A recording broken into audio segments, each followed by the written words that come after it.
Bismillahirrahmanirrahim.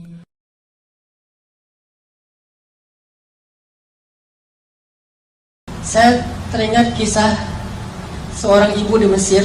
Ini kisah nyata dan terjadi sekitar 20 tahun yang lalu lah di Mesir. Jadi ada seorang ibu janda dengan satu anak bayi dan tidak ditinggali apa-apa oleh suaminya. Suaminya meninggal dalam keadaan miskin. Dan ibu ini juga keluarga besarnya orang miskin semuanya. Tidak ada yang mampu. Akhirnya setelah dia menjadi janda, dia kerjanya ganti-ganti. Kadang jadi pembantu di rumah orang, kadang di pasar, segala macam. Pokoknya nggak punya pekerjaan tetap untuk bisa menafkahi bayinya. Baru sekitar sebulan ditinggalkan suaminya, bayinya sakit keras, panas tinggi, panas luar biasa. Terus panas tinggi, mau dibawa ke rumah sakit, nggak punya biaya, beli obat aja nggak ada duit, makan aja belum hari itu. Hanya dikasih minum air putih, dikompres, kasih minum air putih, dikompres, sambil menangis. Bayinya terus menangis sepanjang hari, sampai malam hari bayinya berhenti menangis karena sudah lelah. Capek seharian nangis, akhirnya ketiduran. Bayinya tidur. Ketika bayinya tidur, jam 12 malam, ibu ini dalam keadaan bingung. Beliau kemudian berwudu, kemudian sholat 2 rakaat.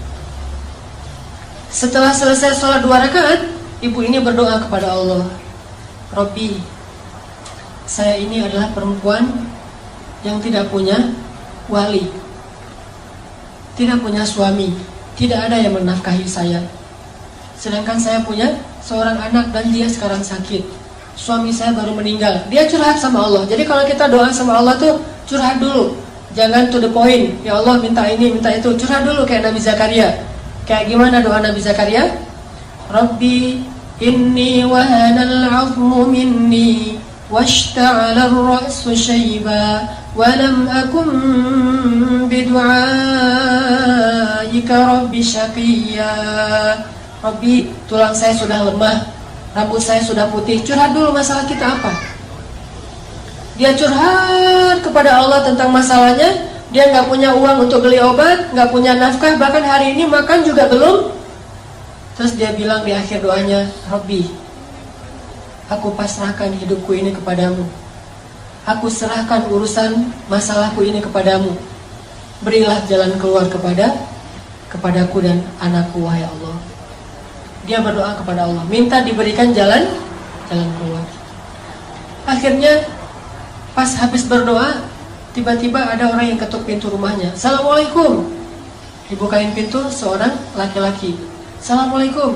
Mana anakmu yang sakit? Saya seorang dokter. Mana anakmu yang sakit? Akhirnya ibu ini heran. Dokter datang ke rumahnya sendiri padahal dia nggak manggil. Ditunjukin. Dokter ini meriksa bayi itu. Diperiksa sama dokternya. Setelah diperiksa, dibuatin resep obat. Terus dokternya bilang kepada ibu, nih resep obatnya, silakan beli obatnya di apotek segera. Ini kasihan anaknya udah terlalu panas dan harus segera diberikan obat. Terus saya mau pulang, silakan diselesaikan administrasi, minta bayar. Ibu ini bingung pas dokternya minta bayaran. Kata ibu ini, dokter, saya nggak punya uang. Terus dokternya bilang, terus kalau ibu nggak punya uang, ngapain ibu telepon saya tengah malam jam 1 malam telepon saya? Kata ibu ini, saya tidak telepon dokter. Terus dokternya keluarin kertas alamat. Ini benar nggak nih alamat rumah ini? Tadi yang nelfon soalnya nyebutin alamatnya ini nih. Kata ibu, benar ini alamat rumah saya. Terus mana laki-laki yang tadi nelfon?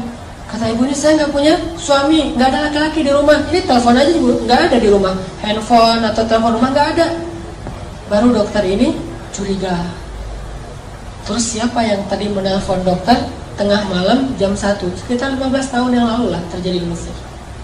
Dokter ini duduk, nanya kepada ibu, ibu sebetulnya apa yang terjadi? Apa yang terjadi tadi jam 1 malam? Ibu ini cerita kondisinya, masalah anaknya, terus dia cerita jam 1 malam tadi dia baru telepon Allah. Dia sholat 2 rakaat, dia berdoa kepada Allah. Entah gimana ceritanya, entah malaikat, entah manusia, pokoknya Allah alam, Allah yang mendatangkan dokter itu ke rumahnya. Mendengar cerita ini, dokternya merinding, terharu, akhirnya datang lagi periksa lebih serius lagi bayinya, terus keluar cari obat sendiri dokternya ke apotek, datang lagi kasih obat, kemudian ngasih lagi hadiah untuk keluarga ini untuk 1 bulan. Dan sejak saat itu dokter ini suka memberikan nafkah rutin kepada keluarga ini setiap bulan, dan kadang-kadang dipanggil ke rumah untuk bantu-bantu di rumahnya. Artinya Allah punya banyak cara untuk membantu hambanya. Panggil aja Allah Subhanahu wa ta'ala.